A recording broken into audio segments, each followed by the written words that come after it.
Hello and welcome back to Digital Assets Daily. Good morning, good afternoon, or good evening, wherever you are in your corner of the world. What is Vechain?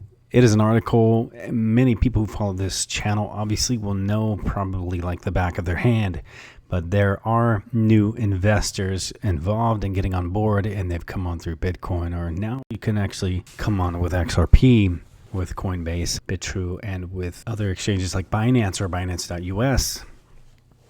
But having said that, I believe that Vechain is a big part of the new system as well, obviously in a different category, in a different section, and that's why it's still in one of our top 3 here on this channel.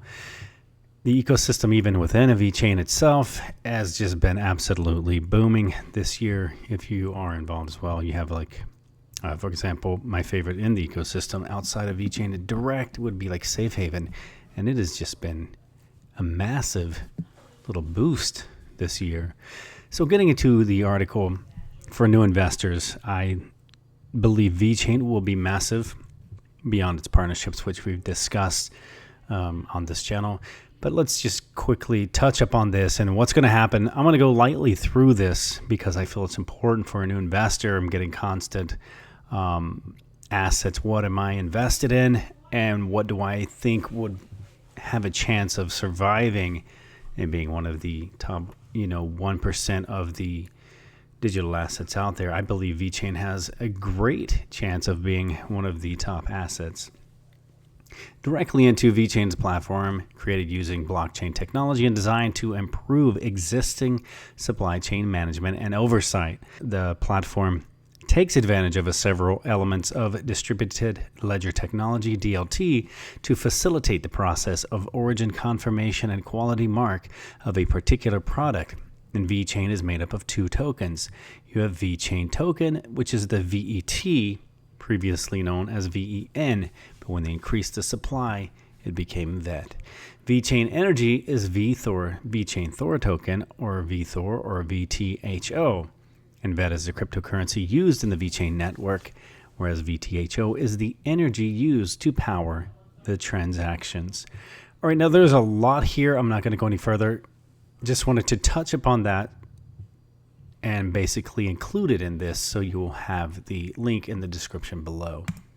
Moving on to the next article, the digital yuan doesn't pose a threat to the hegemony of the dollar, says expert. Foreign investors still doubt the PBOC's policies when it comes to the RMB exchange rate.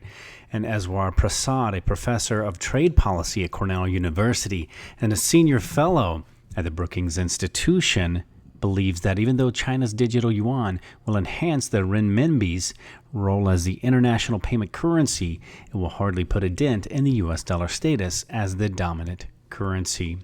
Even when the IMF added the renminbi to the 4 existing currencies in the SDR basket and gave it a 10.9% weighting, it was mainly the euro, the pound, and the Japanese yen that gave way, not the dollar.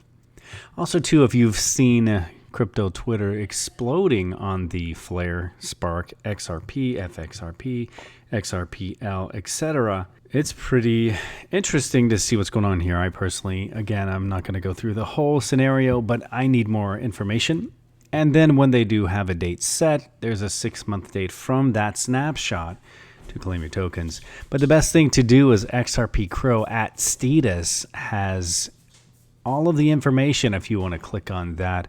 The article that he has, the thread below, pretty much answers and covers everything if you're interested in that. So go to XRP Crow at Status and check out his thread on how to get my Spark. The next article, U.S. Representative Darren Soto is excited about the recent USPS blockchain voting patent.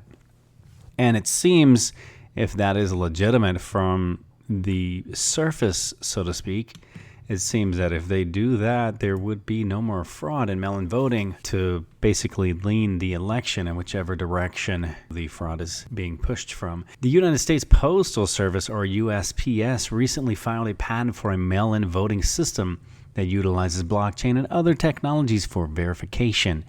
Responding to an inquiry from Cointelegraph, the U.S. rep for Florida's 9th District, Darren Soto, voiced his excitement about this prospective development.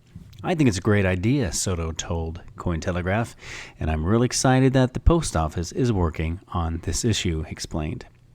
"It's something that was a pleasant surprise for many in Congress," and the congressman added, noting the necessity of patent filing in line with governmental technological advancements. Currently a hotly debated topic, mail-in voting could potentially quell voters' social distancing concerns amid the issue at hand. Next article, central bank digital currencies will complement cash, directly from the BIS study.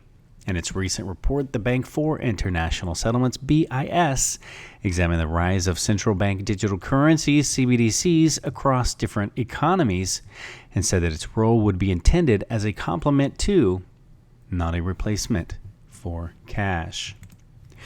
On the next article, China plans to use its digital yuan at the 2022 Winter Olympics. And details about the official launch date still remain a little bit murky. The People's Bank of China is planning to put its digital currency to use at the 2022 Winter Olympic Games in Beijing, and according to a Reuters report, Sun Jiufeng, the head of the monetary policy department at PBOC, said that the bank does not have a timetable for the rollout of the digital currency. However, going by Sun's statement, the PBOC is likely to launch it before the 2022 Winter Olympic Games, as they plan to use it during the international sports event. I also want to thank XRP Crypto Wolf at XRP Crypto Wolf for sending content. The next article, China's Ant Group, the biggest IPO on Earth. We discussed this possibility of this happening a few months ago, and it seems like it's kind of going underway. So a company at the forefront of China's blockchain scene makes a public debut in Shanghai and in Hong Kong. In brief, China's Ant Group filed for an IPO in Shanghai and Hong Kong, and the company values itself at $225 billion USD. Ant Group is a primary innovator in China's blockchain sector. Ant Group, the fintech arm of China's e-commerce giant Alibaba, filed for a dual listing in Hong Kong and Shanghai. The initial public offering for the company, which is looking for a $225 billion USD valuation, is expected to be the world's biggest ever. Jerome Powell's coming inflation speech may weigh on dollar and boost Bitcoin, say the analysts. U.S. Federal Reserve Chair Jerome Powell is expected to bolster expectations of inflation during his keynote speech at the Jackson Hole Economic Policy Symposium on Thursday. And according to analysts speaking to CoinDesk, that could ultimately lead to further drops in the dollar and greater buying power for Bitcoin traders and investors. I want to cover the first line of this also. The Fed chief is expected to signal tolerance for higher inflation during the speech, with the central bank having mostly missed its 2% inflation target since 2012. And I think these will make a significant impact on digital assets as people begin to hedge the inflation from their currency that they've responsibly began saving. And to protect that, I believe they will begin turning to digital assets. The Ripple partner NBF, Visa, and UAE telecom giant launched unique SME platform in the UAE. And in the content, the NBF wires cash to India via RippleNet. The NBF Visa and Etisalat launch a unique SME platform. And according to a media report, the National Bank of Fallujah, NBF, which partnered with leading DLT company Ripple earlier this year at the start of the global issue at hand lockdown, has released a community for SME that will serve as an exclusive banking platform. And the brainchild of joint efforts of NBF, Visa, and Emirates telecom giant Etisalat has been launched under the name NBF Connect. And this platform will be the first to cater to the interests and needs of SME, the small and medium enterprises in the UAE. And guys, I'm going to leave you with a final thought. If the words don't add up, it's usually because the truth wasn't included in the equation. And again, remember, this is not financial advice. It is for entertainment purposes only. We will catch you in the next one.